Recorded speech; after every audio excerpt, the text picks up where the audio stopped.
Hey friends.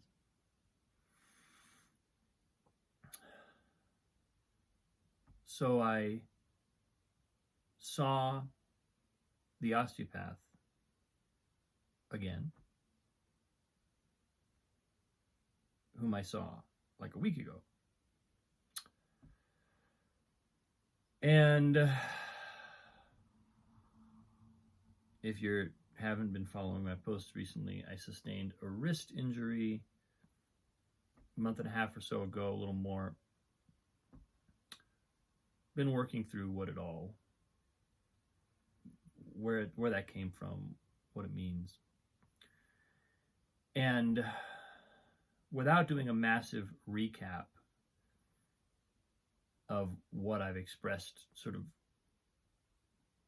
on what of the story that has evolved up to now, because if I do that in every post, it's too much. But briefly, what I've been getting from the osteopath, who's a pretty magnificent healer. I've rarely met anyone like him. Both physical manipulation. He actually moved some things around in here that have not moved since the injury. And I'm not even convinced that maybe there wasn't some restriction in there before that he's managed to free up.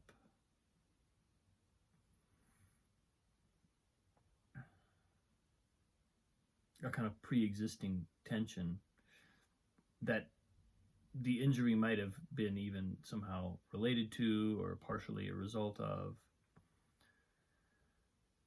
But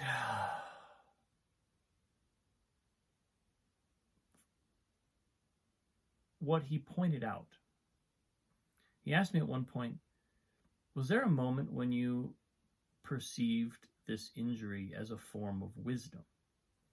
In other words, was this injury giving you something that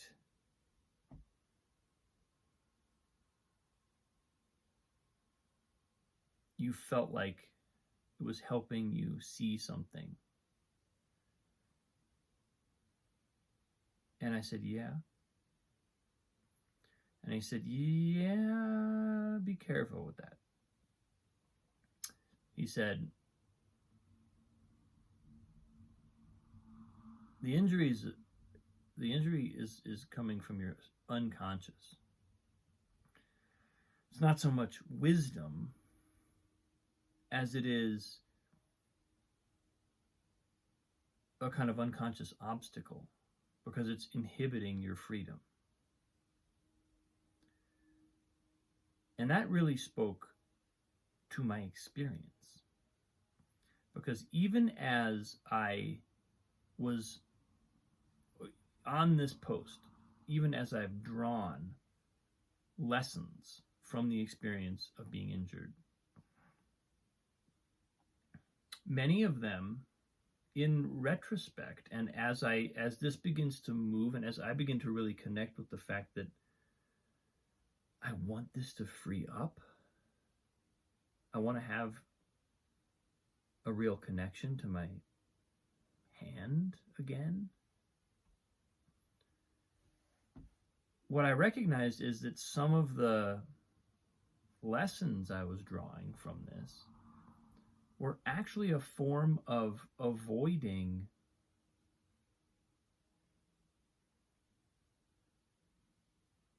a deeper truth, which is that in some ways the injury was simply an escape. It was a manifestation of fear at a moment in time when things were starting to shift for me. You know, I found myself talking to Andrew, the osteopath, about the period sort of immediately preceding when I got injured. And it was a period where I was working really intensely with Madeline, my piano teacher, and I was beginning to gain a kind of facility and control and depth in my playing and virtuosity in my playing that I'd never felt. And I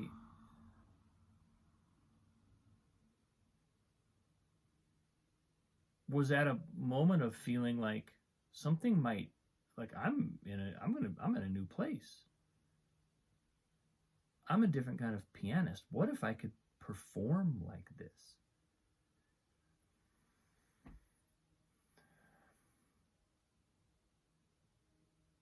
But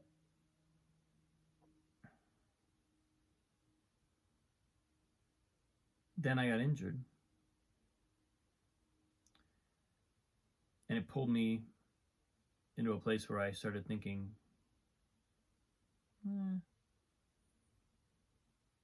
maybe I was just kind of obsessed with something there. Maybe that wasn't real.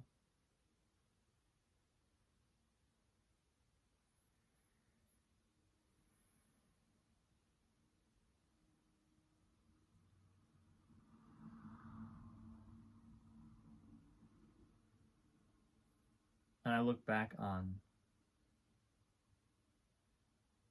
as I was lying on the table today and having this work done, I looked back on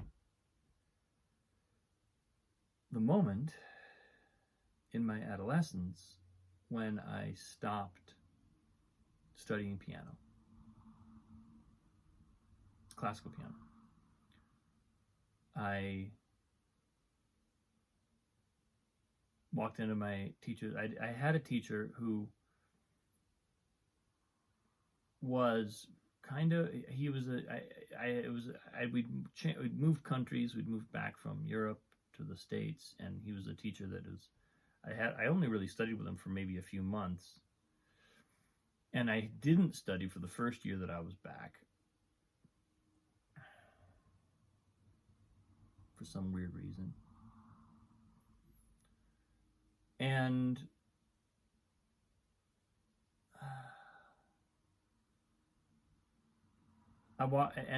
so I was too caught up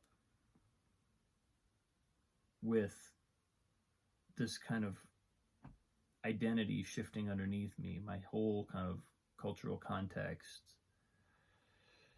right at the moment of kind of going into puberty, going into high school, going into adolescence, new phase of adolescence. It was a lot happening. I guess puberty's before that, a little bit, maybe, I don't know. But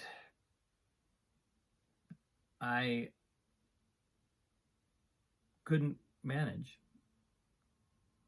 to, or at least I wasn't managing to practice. I wasn't managing to kind of stay up with my piano studies. So I'd go to my teacher, and every week it was another miserable experience of not really having anything to show for it. And so I went to my teacher one day and I told him that I wanted to quit. And it was a big decision. It was a hard decision. It felt painful. It felt like giving up. And one of my excuses was that I had a teacher, the teacher, this guy who had been kind of emphasizing, you really need to be committed to piano. If you really want to go deep on this instrument, you can't do sports and things like, you need to kind of have a physical focus on this. And I was like, well, that's not me. I want to, I don't know, play sports or whatever, work out, lift weights. And I've looked back on that decision and that period so many times and gone, that's just the wrong choice. I just made the wrong choice. That was not my highest choice. And the weird thing was, the moment when it happened, when I actually walked into his office and said, hey, I think I'm going to quit because I just have too much going on. I found him, this teacher who I had found to be kind of domineering and scary and frustrated with me because I never did any practice and whatnot. I all of a sudden found him being incredibly sensitive, extremely insightful and concerned and supportive of me, and sort of really being an ally. And it was weird enough that I kind of went, wait, if this is who you are, what if you could support me like this as a piano teacher? Like, do I really want to end this? But I didn't have the wherewithal not to. I didn't have the wherewithal to take that experience and go, hold on a minute. Let me stick with this. Because what an orienting factor that could have been in my life at that point. What a bridge from the culture I was coming from to the culture I was going to. What a nice through line of my own focus and development that could have been. And I look I look back on, and so now for many years now, I've had this fascination with classical piano and just deeply wanted to study it and spent a lot of time working at it in a way that I know very few people my age who do that.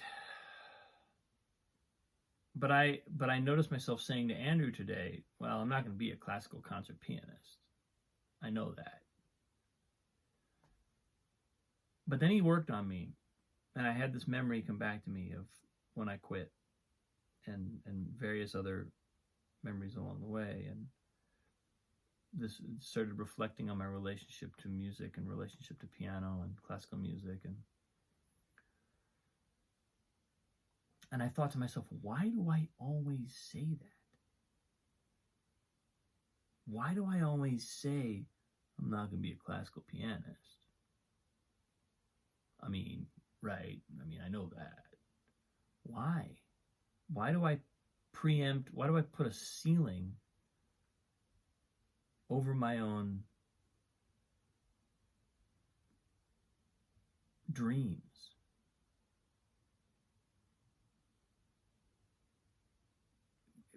Even over my own clear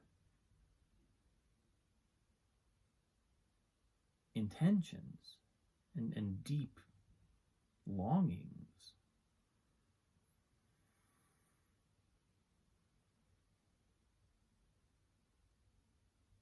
Because the truth is, why can't I be a classical concert pianist? I might not be Lang Lang or Katya Bunyatishvili, but what if I can be Robin Holloway and offer music in that way? And suddenly the notion that I would accept this as it's trying to nudge me in another direction, instead of seeing this as a manifestation of my own inner resistance, a manifestation of obstacles that can be there if I want them to be there, but that don't have to be there if I don't want them to be there. Because the truth is, this injury has not felt like it liberated me to do the thing I really wanted to do. It's felt like it has cut off my energetic flow, disoriented me as far as where my next impulses wanted to go.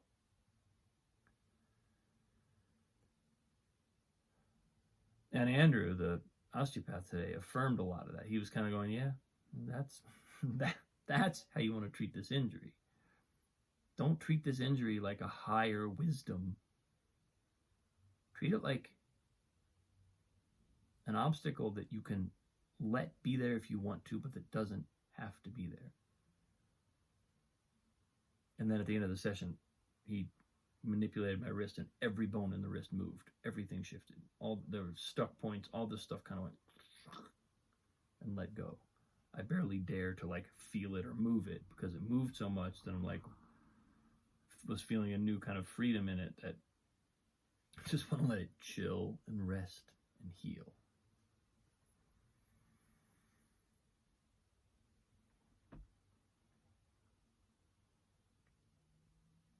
But it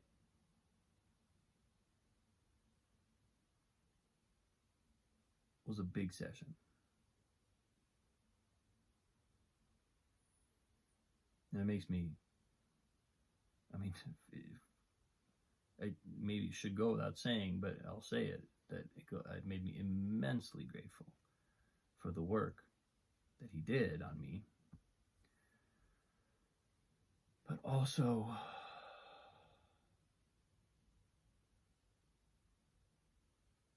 it prepared me, or it primed me, it awakened me to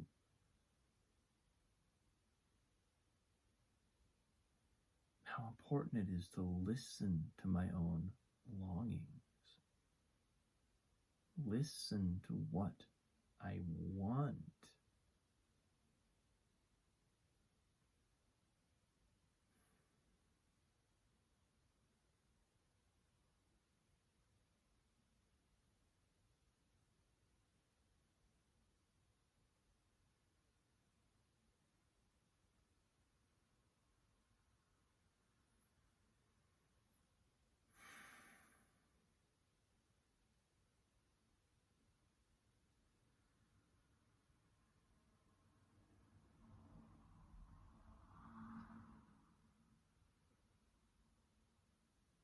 Thanks for watching. I appreciate you. Have a wonderful day. I'll see you soon.